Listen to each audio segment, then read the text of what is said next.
बच्चों, मैं हूँ शालिनी हुबलीकर और मेरे चैनल में आप सबका बहुत बहुत स्वागत है। मुझे बहुत सारे बच्चों के ऐसे कमेंट्स आते हैं कि मिस प्लेलिस्ट में कैसे जाए, कैसे ढूंढे हम लोग प्लेलिस्ट में। तो चलिए भाई, मैं आज आपको दिखाने जा रही हूँ कि आप लोग कैसे जाओगे प्लेलिस्ट में। ठीक है, तो सबके मोबाइल इसी तरह से होते हैं। ठीक है, आपका भी यूट्यूब की तरह आप लोगों ढूंढो। ये मेरा यूट्यूब यहाँ पर है, देखो इसे मैंने क्लिक किया मैंने उसको।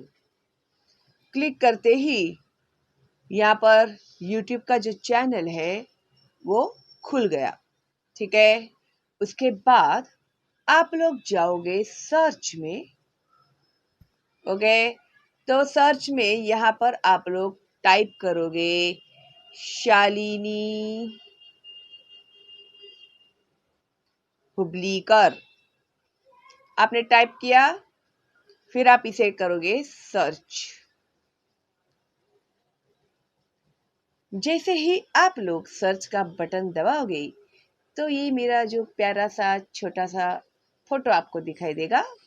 तो उसे जरा बहुत ही अच्छे से धीरे से क्लिक करना तुमको। ठीक है, बहुत जोर से मत करना वरना मुझे लग जाएगा। तो देखो, अभी जैसे ही तुम लोगों ने क्लिक किया तो शालिनी हुबलीकर का जो सारा वीडियो का ये है खुल गया। तो उसमें होम है, वीडियो है, प्लेलिस्ट है, कम्युनिटी है, चैनल्स है, अबाउट है, सब कुछ है। तो भाई हम लोग को भाई खाली काम है प्लेलिस्ट से। तो हम लोगों ने प्लेलिस्ट के ऊपर क्लिक किया। तो जैसे ही हम लोगों ने प्लेलिस्ट के ऊपर क्लिक किया,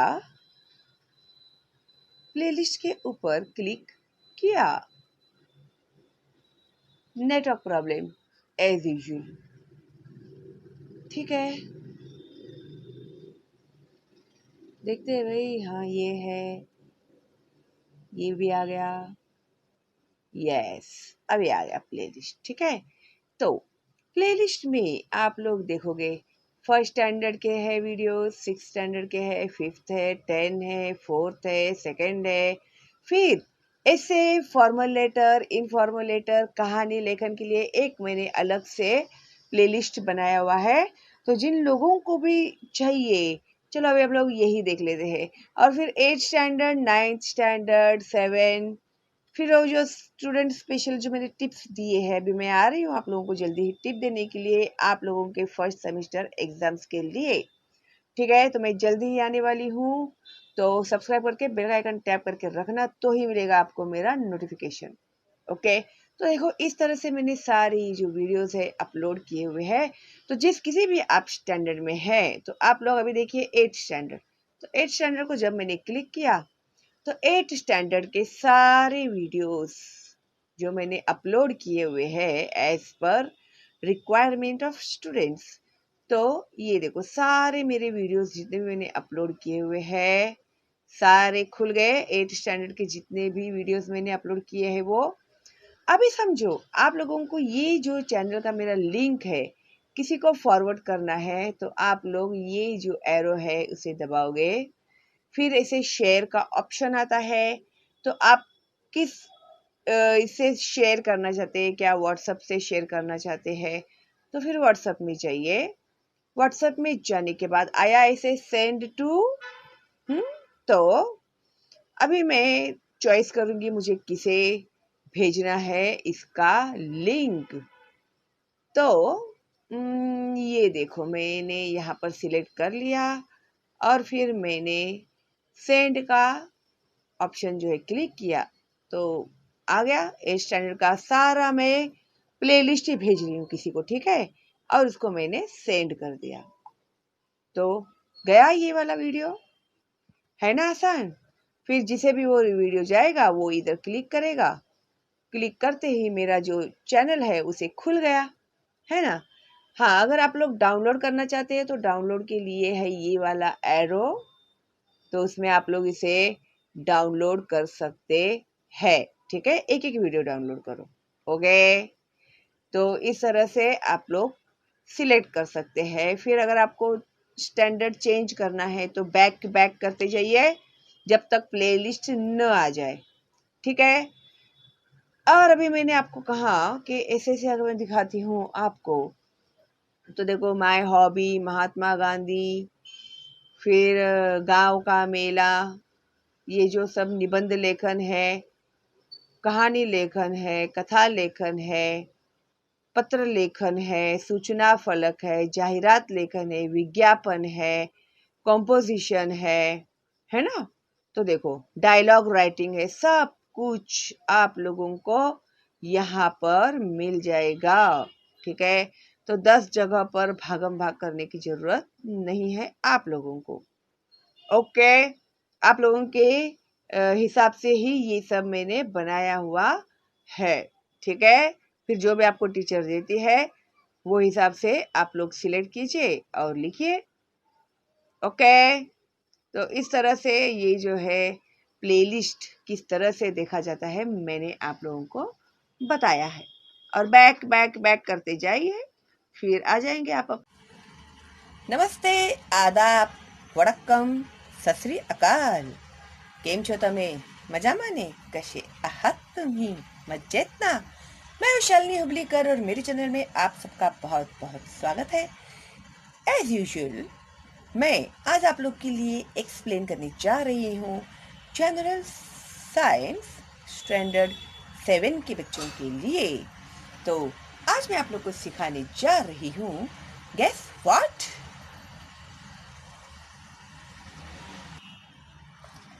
ये 10th लेसन डिजास्टर मैनेजमेंट। तो आज हम लोग सीखने वाले हैं डिजास्टर मैनेजमेंट। डिजास्टर यानी क्या? डिजास्टर जो अचानक से आकर सब कुछ तबाह कर देता है उसे कहते हैं डिजास्टर।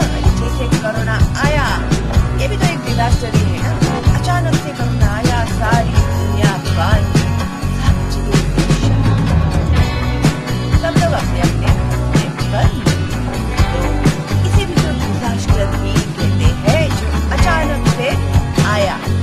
तो डिजास्टर मैनेजमेंट में ऑब्जर्व एंड डिस्कस कहाँ है यहाँ पर इन लोगों ने?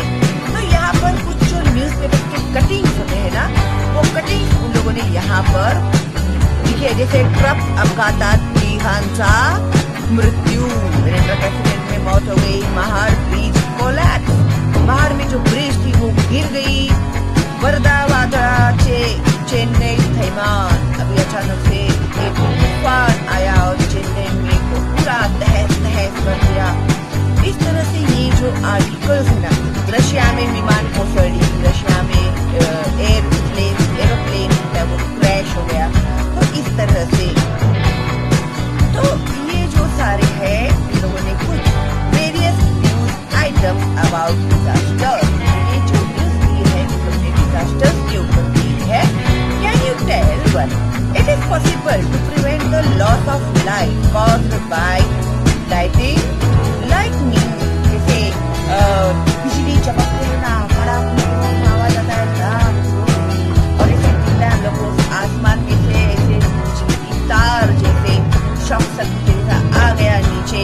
तो आप लोगों ने कभी इसे सुना है कि इससे हम लोग बच सकते हैं, या फिर बिजली गिरता है तो हम लोग अपनी जान बचाने के लिए क्या कर सकते हैं? What should be done to prevent the burn on a farm from getting washed away in the season? अभी जब बारिश बहुत ज्यादा गिरती है तो पूरा बाढ़ आता है, तो अगर फार्म में का अगर अनाज है उसको बचाना होगा, तो आपको इस तरह से प्रिवेंट करने से required to be experienced water scarcity। अभी scarcity का मतलब क्या होता है? scarcity का मतलब यानी कमतरता, कम पड़ना। तो हम लोगों को पानी क्यों कम पड़ रहा है? So we have studied 2 types of disasters। अभी हम लोग ने 2 types of disasters के बारे में पढ़ाई की है, namely man-made and natural disaster। याद है ना आप लोगों को? हम लोगों ने सीखा था, उसमें ये डिफरेंशिएशन में आता ही है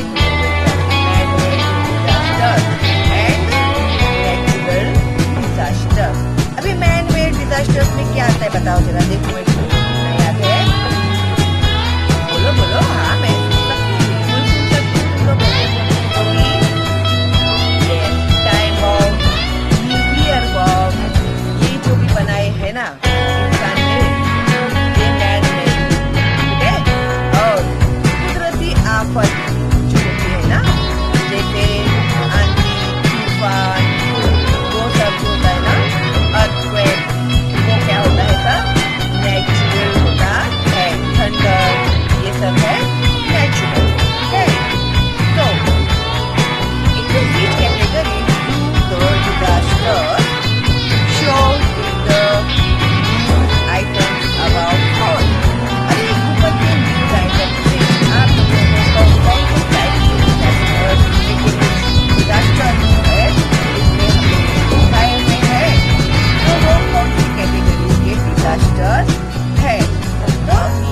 स्टॉर्म आया ना चेन्नई में, वो कुदरती है, और एरोप्लेन क्रैश हो गया।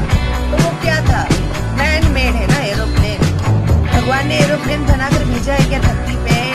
ले बेटा, तू क्यों पैसे देके खर्चा कर रहा है? जा ले मेरा एरोप्लेन, ऐसे बोला है क्या? नहीं, तो वो मैन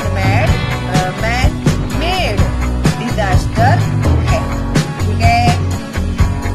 तो यहाँ तक हो गया ना हम लोग का? नहीं, यहाँ तक ये बात। We can prevent certain disasters. कुछ disasters होने से हम लोग बचा सकते हैं। While it is necessary to take precautions in the case of some other disasters. तो दूसरे disasters आने के पहले हम लोग कुछ जरूरी ऐसे प्रिकॉशन ले सकते हैं। Natural and man-made disasters are related to each other. अभी नेचुरल डिजास्टर और मैन मेड डिजास्टर है, वो एक दूसरे के रिलेटेड है, एक दूसरे से रिलेटेड है। Natural disaster such as famine यानी सूखा पड़ जाना, लाइटनिंग स्ट्राइक यानी बिजली चमकना, बिजली गिरना, क्लाउड बर्स्ट यानी बादल फटना, ठीक है? अभी देखो, बादल में से बारिश के बाढ़ आता है, और बादल एट अ टाइम फट गया तो एक साथ में कितना सारा पानी वहां पर गिरेगा।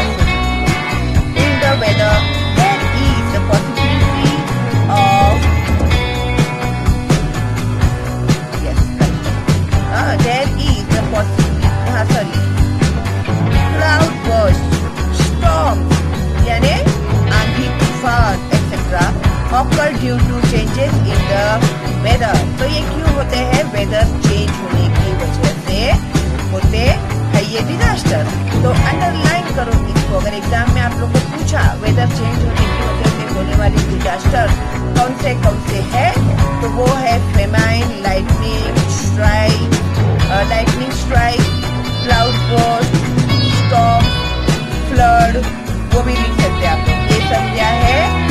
नेचुरल वेदर चेंज होने की वजह से होने वाले डिजास्टर है। There is the possibility of loss of life. तो इसमें क्या क्या पॉसिबिलिटी होती है? लॉस ऑफ लाइफ यानी इंसानों के, जानवरों के जान जाने की पॉसिबिलिटी होती है, and damage to property in such natural calamity. और अपनी जो प्रॉपर्टी होती है ना, वो भी डैमेज हो जाता है। बाढ़ आया, बाढ़ का पानी सब घर में घुस गया, फिर इंसान कितने मर जाते हैं। जैसे 26 जुलाई के समय में आज 15 फुट पानी चढ़ गया था बम्बई में जब बाढ़ आई थी। कभी कितने सारे लोग बेचारे सोए हुए थे, उनकी मौत हो गई थी, और जो जानवर थे जिनको तबेले में बांधा गया था, फिर वो जो पानी चढ़ा था ना, अचानक से आधे घंटे में ये पानी जो था वो भर गया। इसके कारण जान ही नहीं मिला, जान बचाने का गाय बैल सब मर गए थे। कैसे छुड़ा पाएंगे वो लोग अपने आप को बेचारे? और आज अचानक से पानी अगर ऊपर चढ़ जाता है तो क्या हो गया रहेगा उनका, आप लोग सोच सकते हैं। Very bad. तो ये भी क्या है? नेचुरल कैलामिटीज की वजह से डैमेज हो गया, प्रॉपर्टी का डैमेज हो गया। अभी समझो, अभी ये जो गाय बैल जिस आदमी के मर गए उसका लॉस हुआ है ना, अपने घर के अंदर पानी चला गया, फिर टीवी, फ्रिज, अपने घर में के सामान जो खराब होने वाले चीजें थी वो भी खराब हो गई, है ना? तो प्रॉपर्टी का लॉस हुआ क्या नहीं? अगर किसी इंसान की जान भी चली गई तो वो भी लॉस हो गया। Who is to be held responsible for that? तो इन सब के लिए भाई कौन जवाबदार है, कौन रिस्पॉन्सिबल है? What can we do to deal with these losses? और ये लॉसेस से डील करने के लिए, अभी हो गया वो हो गया, अभी उसका सामना करने के लिए हम लोग क्या कर सकते हैं?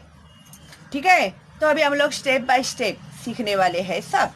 तो ये है famine, the condition that arises due to long term and severe scarcity of food grains and water is called famine. Underline करो, फेमाइन किसे कहते हैं? द कंडीशन दैट अराइज, एक ऐसा कंडीशन आता है ड्यू टू, जिसके कारण long term and severe scarcity of food grains and water, बहुत लॉन्ग टर्म के लिए न पानी मिलता है, न खाना मिलता है, न अनाज मिलता है। ठीक है, स्कर्सिटी यानी क्या, कमतरता, बहुत कम मिलना, बहुत यानी बहुत ही कम मिलना, सूखा पड़ जाना। तो सूखा पड़ता है इसका मतलब क्या है, पीने के लिए पानी नहीं, खाने के लिए राशन नहीं। ठीक है, जब ये लॉन्ग टर्म के लिए चलता है ना, उसे ही कहते हैं फेमाइन। अंडरलाइन किया आप लोगों ने, पेन से लेकर नहीं बैठते आप लोग, रे बाबा क्या करने का तुम लोगों का। ठीक है, famine can be very severe, बहुत ही वो सीरियस हो सकता है, बहुत ज्यादा भी हो सकता है। Although the main cause of famine is natural phenomena, yet a famine condition is created by some human activities besides some natural events। अभी ये एक नेचुरल फिनोमिना है जो होता है कुछ इंसानों की गलती की वजह से, या कुछ कुदरती ऐसी कुछ हो जाता है जिसके कारण सूखा पड़ जाता है। अभी सूखा क्यों पड़ता है, बारिश नहीं आएगा तो सूखा पड़ जाता है, सीधी सी बात है। अभी बारिश क्यों नहीं आता, बताओ तो जरा, क्यों नहीं आता बारिश? हम लोग का हो गया ये,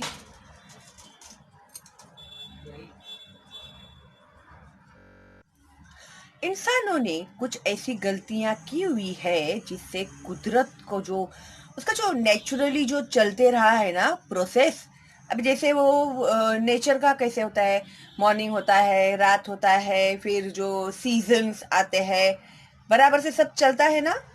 लेकिन अभी इंसान लोगों ने क्या कर दिया, पेड़ काट दिए, फिर जो नदी थे, तालाब थे, उनको बुझा दिए, और जो समंदर की जो खाड़ी होती है उसको बुझा दिया उन लोगों ने, और वहाँ पर बिल्डिंग्स खड़े कर दिए। तो इस वजह से क्या हो गया है ना, जो कुदरत है वो क्या हो गया, इम्बैलेंस हो गया। और उसमें सबसे मेन रीजन जो है ना वो है पेड़ काटना। ठीक है, तो ऐसे कुछ कारण है जिस वजह से ये फेमाइन होता है। तो ह्यूमन एक्टिविटीज में भी ये आ सकता है। ओके, ह्यूमन एक्टिविटीज में ही आएगा ये। फिर कुदरत भी बदला लेती है इंसानों से, करो और काटो मुझे, देखो अभी क्या होता है तुम लोगों का। और आप लोगों को इसका डिटेल पहले से ही पता करना होगा ना बच्चों। तो जो 6th स्टैंडर्ड का मैंने जो डिजास्टर मैनेजमेंट सिखाया हुआ है वो आप वीडियो देखिएगा, उसमें इसमें का बहुत डिटेल एक्सप्लेनेशन किया हुआ है।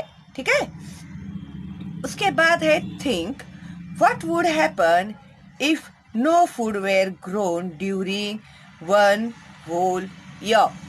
अभी क्या होगा बोलो तो जरा, पूरा 1 साल तक अनाज ही नहीं उगाया हम लोगों ने, तो क्या होगा उसका इफेक्ट। हाँ, भूखमरी बढ़ जाएगी, लोगों को खाना नहीं मिलेगा, और खाना ना सोने के भाव में मिलेगा फिर, है ना। अभी जो 100 रुपया किलो मिलता है वो 10,000 रुपया किलो मिलेगा,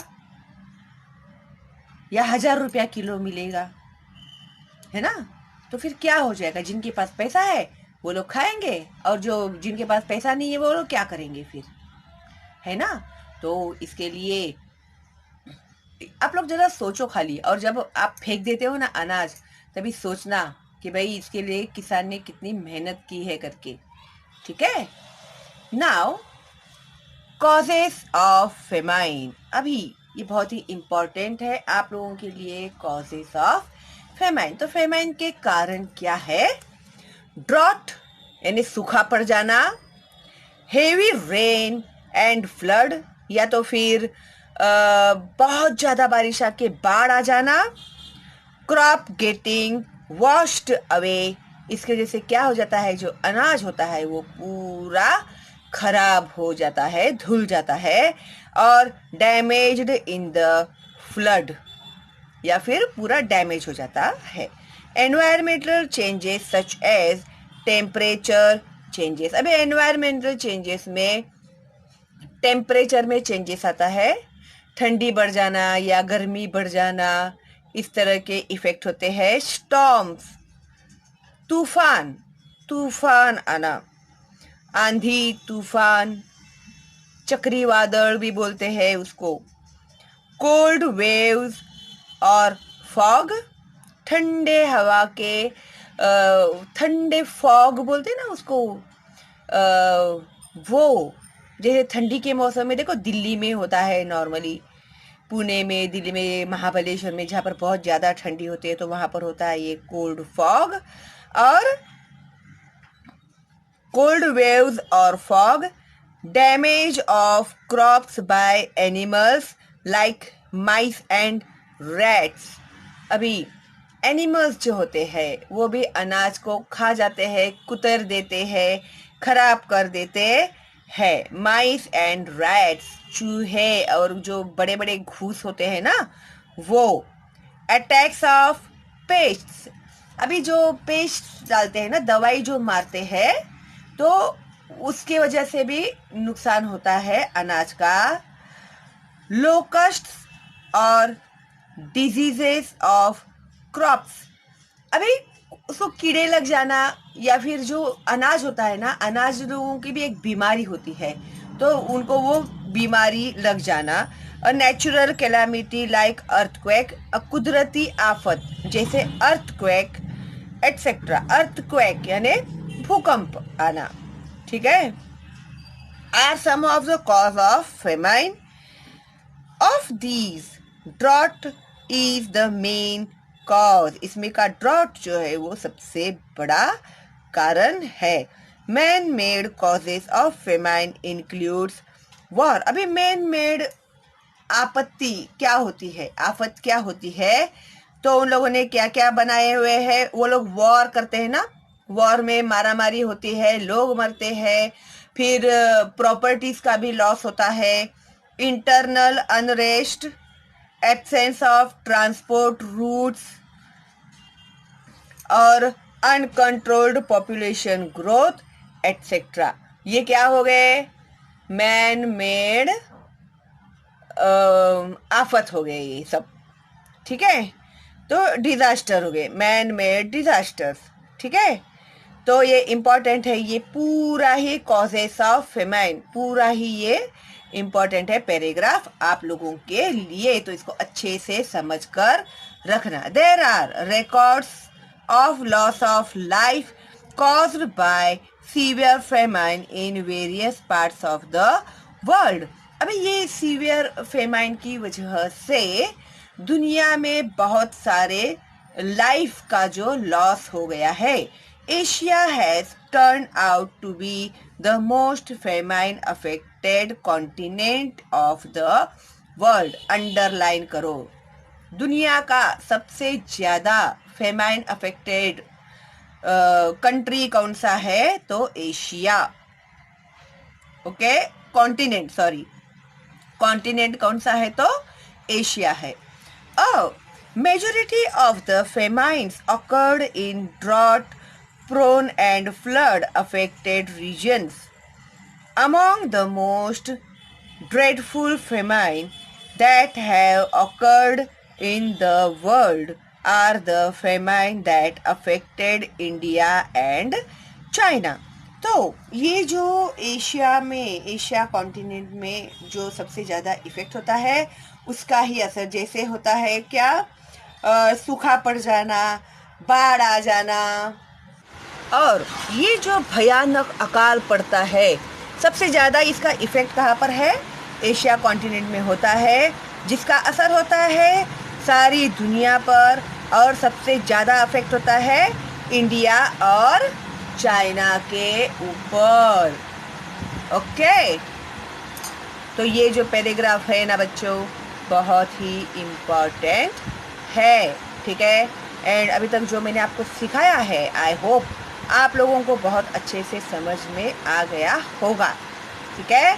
और इसके आगे ये जो है ना, are we responsible for famine, ये मैं आप लोगों को सिखाने वाली हूँ पार्ट 2 में। तो आज आप पहली बार देख रहे हैं और सब्सक्राइब नहीं किया है तो प्लीज़ सब्सक्राइब कीजिए और बेल का आइकन टैप करना मत भूलिएगा, ओके। और लाइक कीजिए मेरे वीडियो को और फॉरवर्ड कीजिएगा मेरे चैनल का लिंक अपने दोस्तों को और रिलेटिव्स को, क्योंकि अभी सब ने शुरू कर दी है एग्ज़ाम की तैयारी और मैंने भी ज़ोरदार शुरू कर दिया है आप लोगों को हेल्प करना। कोई डाउट है तो आप लोग मुझे पूछ सकते हैं कमेंट बॉक्स में। कोई डाउट नहीं है तो एक थैंक यू तो मेरे लिए बनता ही है ना। और सबसे इम्पोर्टेंट बात, आप लोगों को जो भी लेसन्स देखने हैं, ऐसे देखने हैं, क्वेश्चन आंसर्स देखने हैं, तो पत्र लेखन, कथा लेखन, कहानी लेखन, सब लोग आप प्लेलिस्ट में जाइए। आप लोगों को फर्स्ट स्टैंडर्ड से लेके एसएससी तक के सारे वीडियोस मिल जाएंगे।